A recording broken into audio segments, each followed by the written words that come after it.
হরে কৃষ্ণ। শুধু ভক্তমণ্ডলী, প্রিয় সনাতনী ভাই ও বোনেরা, এই যে পৃথিবীতে বৌদ্ধ ধর্মের আবির্ভূত হয়েছে, বৌদ্ধ ধর্মের সৃষ্টি হয়েছে, আপনি কি জানেন এই বৌদ্ধ ধর্ম যে সৃষ্টি হবে এটা পূর্ব উল্লেখিত ছিল। আজ থেকে হাজার হাজার বছর আগে বেদব্যাস যখন বেদ রচনা করেছিলেন তখন তিনি এই কথা ভাগবতে বলে দিয়েছেন।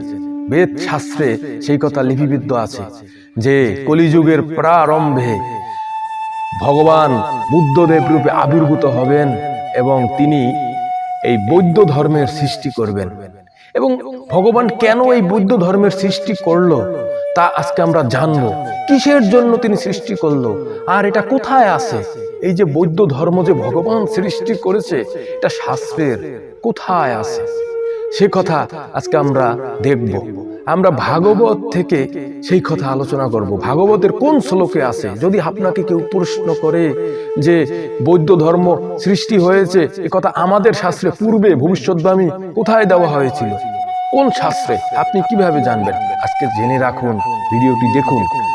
এখানে আমি ভাগবতের কোন শ্লোকে ভগবান পূর্বে বলে দিয়েছেন যে আমি বুদ্ধ রূপে আবির্ভূত হব সে কথা আপনাদেরকে আমি বলছি। ততঃ কলৌ সম্প্রবৃত্তে সম্মোহায় অসুরাদিশাম বুদ্ধ নামনায়ঞ্জনসুত কিকটেষু ভবিষ্যতি। তারপর যুগের প্রারম্ভে ভগবত বিদ্বেষী নাস্তিকদের সম্মোহিত করার জন্য বুদ্ধদেব নামে গয়া প্রদেশে অঞ্জনার পুত্ররূপে ভগবান আবির্ভূত হবে। ভাগবত স্কন্ধ অধ্যায় 2 শ্লোক নাম্বার 24। ভাগবতের প্রথম স্কন্ধের 2য় অধ্যায়ের 24 নম্বর শ্লোকে ভগবান বলে দিয়েছেন যে আমি কলিযুগের প্রারম্ভে গয়া প্রদেশে অঞ্জনার পুত্র রূপে বুদ্ধ নামে আবির্ভূত হব। ভাগবতের প্রথম স্কন্ধের 2য় অধ্যায়ের 24 নম্বর শ্লোকে আপনি পেয়ে যাবেন। ভগবান বুদ্ধদেব আসার কারণ কি এ কথা কি জানেন? তিনি কেন এসেছেন পৃথিবীতে? কেনই বা তিনি আলাদা একটা মতের সৃষ্টি করলো, একটা ধর্মের সৃষ্টি করলো? তৎকালীন সময়ে কলিযুগের প্রারম্ভে মানুষ ধর্মের নামে পশু হত্যা করত।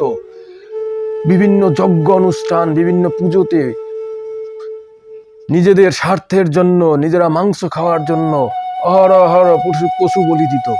তখন ভগবান চিন্তা করলেন, আরে এই প্রাণীগুলো তো আমারই সৃষ্টি, এরা আমারই সন্তান, এদেরকে মানুষ ভুল বুঝে হত্যা করছে, ধর্মের নামে কত বড় পাপ করছে। আমি যদি পিতা হয়ে এদেরকে রক্ষা না করি তাহলে কে করবে? ভগবান মনে মনে চিন্তা করলেন এবং তিনি ক্রন্দন করতে লাগলেন, আমি পৃথিবীতে যাব এবং আমি এই প্রাণীদের রক্ষা করব। তখন ভগবান বুদ্ধ রূপে পৃথিবীতে এলেন এবং তিনি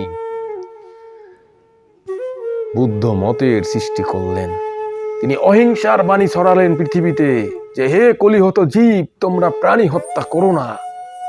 তিনি বেদকে অস্বীকার করলেন। তিনি দেখলেন যে বেদকে যদি আমি মানি তাহলে পথভ্রষ্ট, ধর্মভ্রষ্ট এই জীব তারা মায়ার ফাঁদে পড়ে তারা প্রাণী হত্যা করবে, তারা ধর্মের নামে প্রাণী হত্যা করবে নিজেদের স্বার্থের জন্য।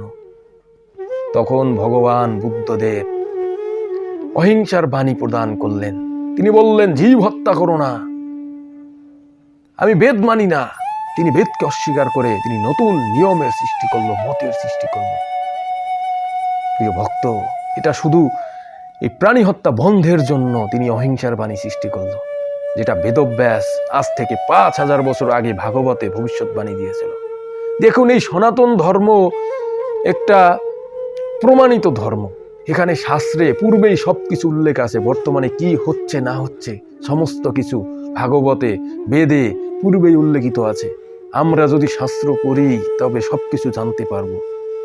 আমি একে একে ভগবান শাস্ত্রের যে সমস্ত ভবিষ্যৎবাণীগুলো আছে সেগুলো আপনাদের কাছে তুলে ধরব।